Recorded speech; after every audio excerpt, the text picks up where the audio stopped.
तो नमस्कार दोस्तों, स्वागत है आपका अपने अपने YouTube चैनल इलेक्ट्रिकल क्रैकर्स के अंदर। आज भी एक बहुत ही इंपॉर्टेंट वीडियो आने वाला है, पर उस इंपॉर्टेंट वीडियो से पहले मैं अनाउंसमेंट कर देता हूं कि आज के ही आज दो वीडियोस आपने जरूर देखनी है। एक तो electrical measurements and measuring instruments के MCQ देने वाला हूं मैं, ठीक है। और दूसरा साथ में ही उसके पावर सिस्टम का एक टॉपिक होता है स्विच गियर एंड प्रोटेक्शन, उसके MCQs आने वाले हैं क्योंकि पावर ग्रिड का एग्जाम होने वाला है और उसमें स्विच गियर एंड प्रोटेक्शन का वेटेज हाईएस्ट होता है, ठीक है। तो उसको जानने से पहले आज हम यहां पे बात करेंगे कि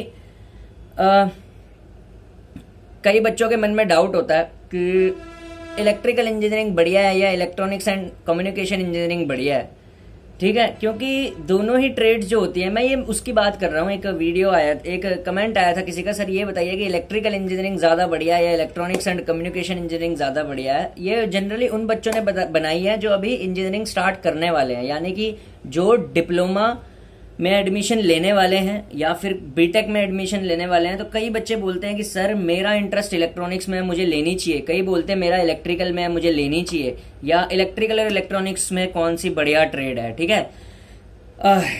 तो आंसर इज, सबसे पहले तो देखिए इसके काफी सारे पैरामीटर होते हैं। सबसे पहले एक सिंपल जवाब दे दूं, दुनिया में कोई भी बढ़िया या घटिया कुछ भी नहीं होता, ठीक है। ये आपकी मेहनत पे बात होती है कि आप उसमें से क्या निकाल सकते हैं, ठीक है। इलेक्ट्रिकल हो चाहे इलेक्ट्रॉनिक्स एंड कम्युनिकेशन इंजीनियरिंग हो, दोनों ही ट्रेड्स बहुत बढ़िया है, ठीक है। अब एक बेसिक डिफरेंस जान लेते हैं इन दोनों ट्रेड्स में। देखिए इलेक्ट्रिकल इंजीनियरिंग जो होती है वो हाई वोल्टेज पे पढ़ी जाती है, हमेशा पावर लेवल पे, that's why it is known as electrical engineering. और इलेक्ट्रॉनिक्स इंजीनियरिंग जो होती है वो सिग्नल लेवल पे पढ़ी जाती है, लो वोल्टेज लेवल पे, ठीक है। इलेक्ट्रॉनिक्स एंड कम्युनिकेशन इंजीनियरिंग में, ठीक है, हम जो मेजोरिटी ऑफ डिवाइसेस पढ़ते हैं इलेक्ट्रिकल इंजीनियरिंग में वो पावर डिवाइसेस होते हैं। ट्रांसमिशन लाइंस होगी, HVAC, HVDC, power system, electrical machines, ठीक है। वहीं अगर हम इलेक्ट्रॉनिक्स एंड कम्युनिकेशन इंजीनियरिंग की बात करें तो इलेक्ट्रॉनिक्स एंड कम्युनिकेशन इंजीनियरिंग में हम सिग्नल लेवल पे स्टडी करते हैं वोल्टेज के, ठीक है। जैसे कि ट्रांजिस्टर्स हो गए, डायोड्स हो गए, ठीक है। एनालॉग कम्युनिकेशन, डिजिटल कम्युनिकेशन हो गया, ठीक है।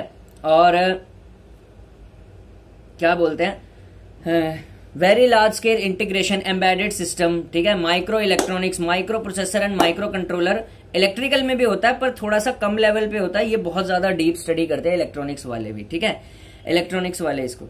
अब इलेक्ट्रिकल और इलेक्ट्रॉनिक्स फील्ड में थोड़ा सा ये जान लेते हैं कि कौन सी ट्रेड अच्छी है। देखिए ट्रेड कोई भी अच्छी है बुरी नहीं होती, आपके इंटरेस्ट पे बात होती है। हाँ, एक पर्टिकुलर डिफरेंस यहाँ पे पैदा होता है कि जो इलेक्ट्रिकल इंजीनियरिंग है, यदि कोई बंदा गवर्नमेंट सेक्टर में जाना चाहता है, कैरियर को परस्यू करना चाहता है, तो उसके लिए इलेक्ट्रिकल इंजीनियरिंग बहुत अच्छी है। क्योंकि गवर्नमेंट सेक्टर की जो प्रायोरिटी होती है वो इलेक्ट्रिकल इंजीनियरिंग पे ज्यादा होती है as compare to electronics and communication engineering में। इसी वालों के लिए गवर्नमेंट में बहुत कम स्कोप है, और मैं ये झूठ नहीं बोल रहा, ये कम है। लेकिन हाँ, वहीं प्राइवेट इंडस्ट्री की बात करें तो इलेक्ट्रॉनिक्स एंड कम्युनिकेशन इंजीनियरिंग में धड़ाधड़ धुआंधार जॉब्स हैं, बहुत अच्छी।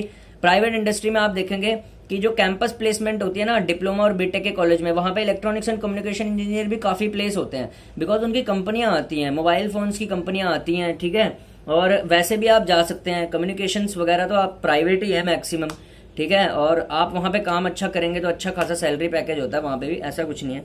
इलेक्ट्रिकल इंजीनियरिंग जो है वो गवर्नमेंट ट्रेड मानी जाती है, अभी तक तो मानी जाती है क्योंकि अभी सारे डिपार्टमेंट प्राइवेट नहीं हुए, ठीक है। तो इलेक्ट्रिकल इंजीनियरिंग का जो मेजर स्कोप होता है, अब वो जान लेते हैं किधर होता है, और इलेक्ट्रॉनिक्स एंड इंजीनियरिंग का मेजर स्कोप कहाँ पे होता है। प्राइवेट और गवर्नमेंट का तो मैंने क्लियर कर दिया, लेकिन कहाँ कहाँ आप जा सकते हैं। देखिए अगर आपका इलेक्ट्रिकल इंजीनियरिंग में इंटरेस्ट है तो आप सबसे टॉप प्रायोरिटी पे अगर आप गवर्नमेंट एग्जाम की तैयारी करते हैं तो कहाँ कहाँ आप जा सकते हैं। तो इलेक्ट्रिकल इंजीनियरिंग में अगर आप गवर्नमेंट एग्जाम की तैयारी करते हैं तो आप सबसे पहले जो नंबर 1 प्रायोरिटी पे रखेंगे वो आप स्टेट इलेक्ट्रिसिटी बोर्ड को रखेंगे, चाहे किसी भी स्टेट का हो, क्योंकि वहां पे इलेक्ट्रिकल इंजीनियर प्राइमरी एम्प्लॉय होता है और सारा डिपार्टमेंट उसी के इर्द गिर्द घूमता है, ठीक है। स्टेट इलेक्ट्रिसिटी बोर्ड जैसे Uttar Pradesh electrical power corporation limited UPPCL हो गया, ठीक है। उत्तराखंड में हो गया, उत्तराखंड में क्या हो गया, उत्तराखंड पावर कॉर्पोरेशन लिमिटेड हो गया, ठीक है। और साथ में स्टेट इलेक्ट्रिसिटी बोर्ड की जो जेनको कंपनीज हैं उनको भी आपने साथ में लेके चलना है। क्यों,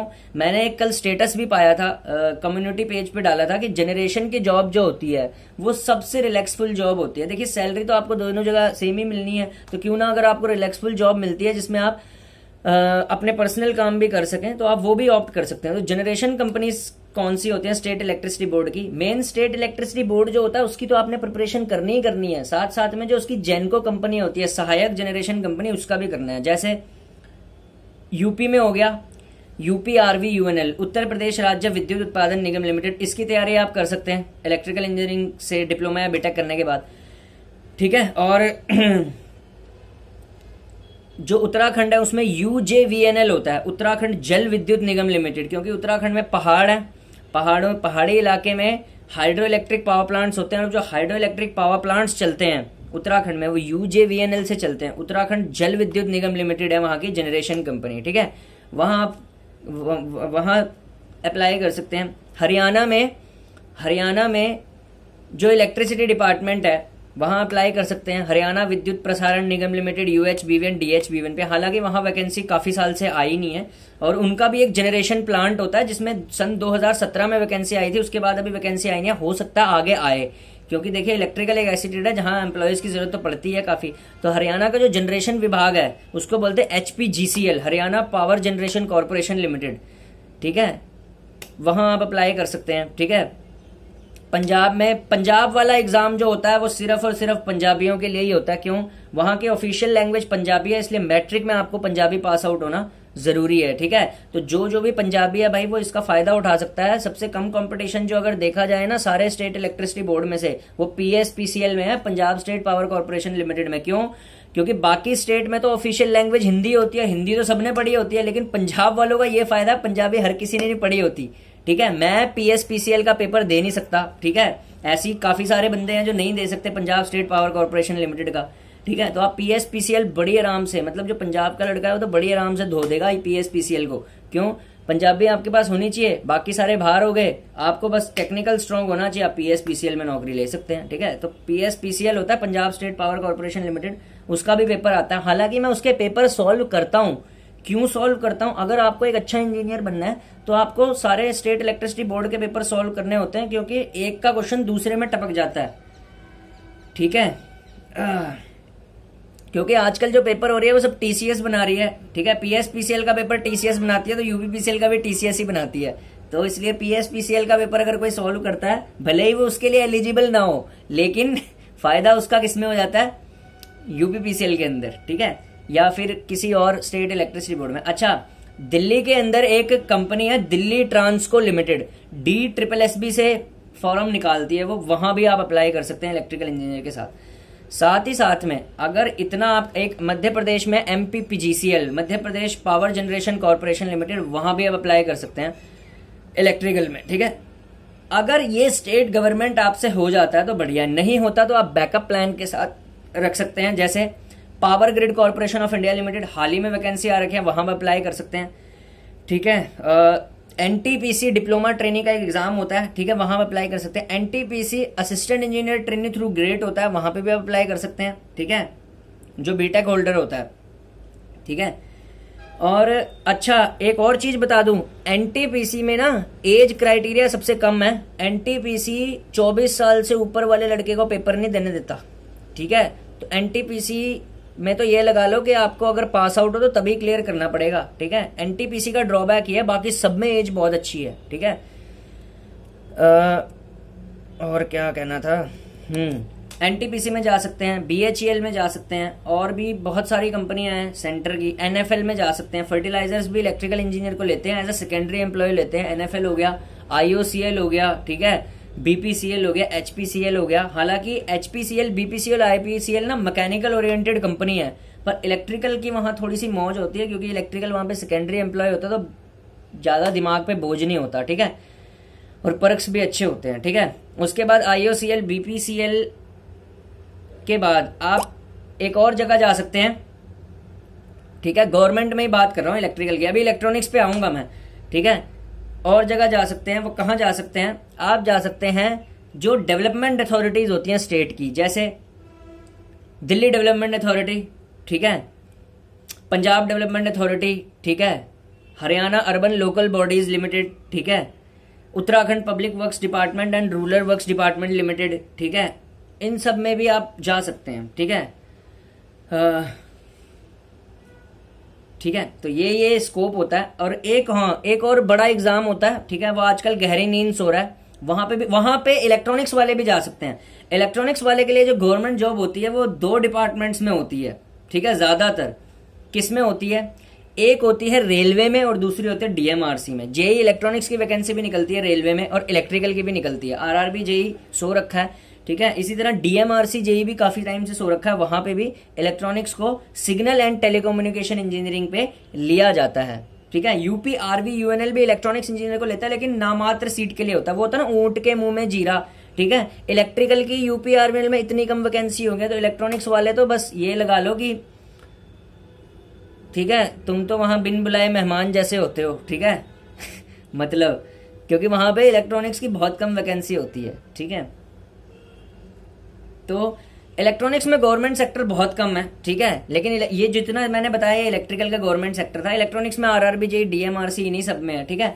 और एक अब बात करते हैं इलेक्ट्रॉनिक्स एंड कम्युनिकेशन इंजीनियरिंग के स्कोप की, ठीक है। तो इलेक्ट्रॉनिक्स एंड कम्युनिकेशन में प्राइवेट सेक्टर में आप बहुत अच्छा स्कोप बना सकते हैं, ठीक है। मोबाइल कंपनीज में जा सकते हैं आप, ठीक है। कम्युनिकेशन की जो कंपनीज होती हैं एयरटेल, जियो, ठीक है, सैमसंग, ठीक है, इन सब में आप जा सकते हैं, ठीक है।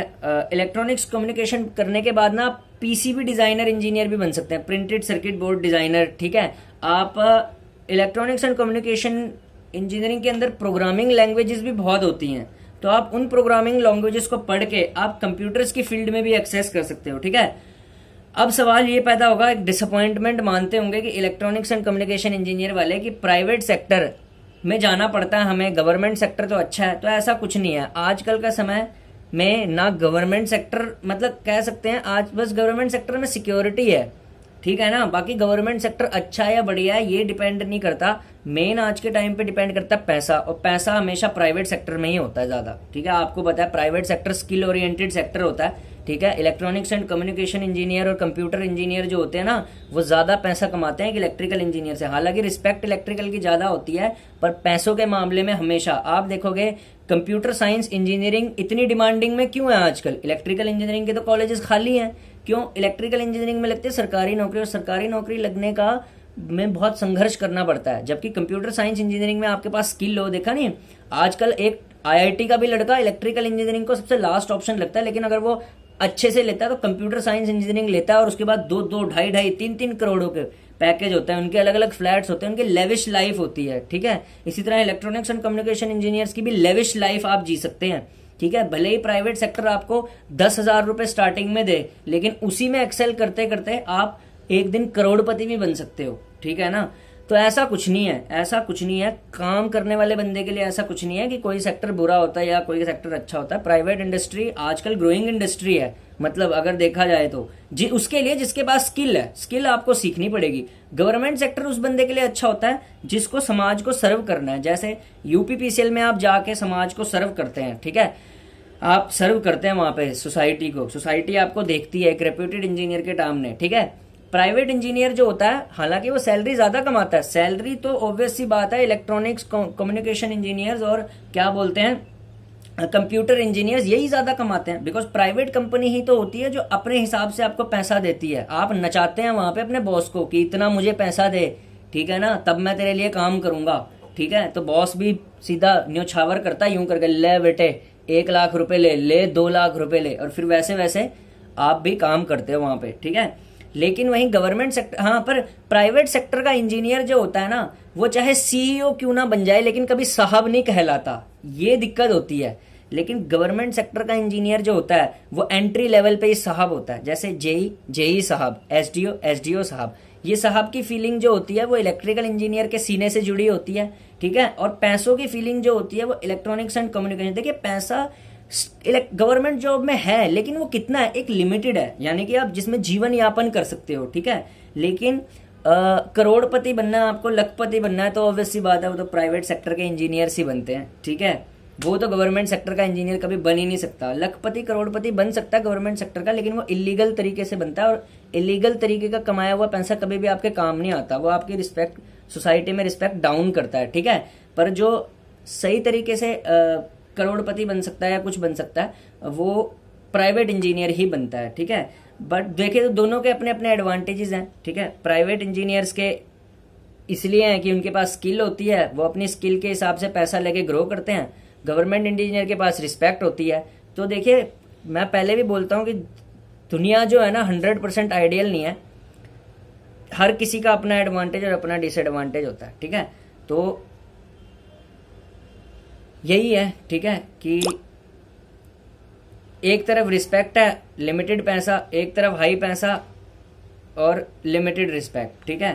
तो यही है, तो आप बस ऐसे तैयारी कर सकते हैं। जोन सी भी ट्रेड आपको अच्छी लगती है, आपको भाई हाई वोल्टेज पे पढ़ना अच्छा लगता है सब्जेक्ट्स को, तो आप इलेक्ट्रिकल ऑप्ट कर सकते हैं। अगर आपको लो वोल्टेज पे पसंद है और प्राइवेट सेक्टर में काम करना चाहते हैं, अपनी स्किल ओरिएंटेड के थ्रू पैसा लेना चाहते हैं, तो आप इलेक्ट्रॉनिक्स एंड कम्युनिकेशन इंजीनियर ले सकते हैं, कंप्यूटर इंजीनियरिंग ले सकते हैं, कोई सी भी ले सकते हैं।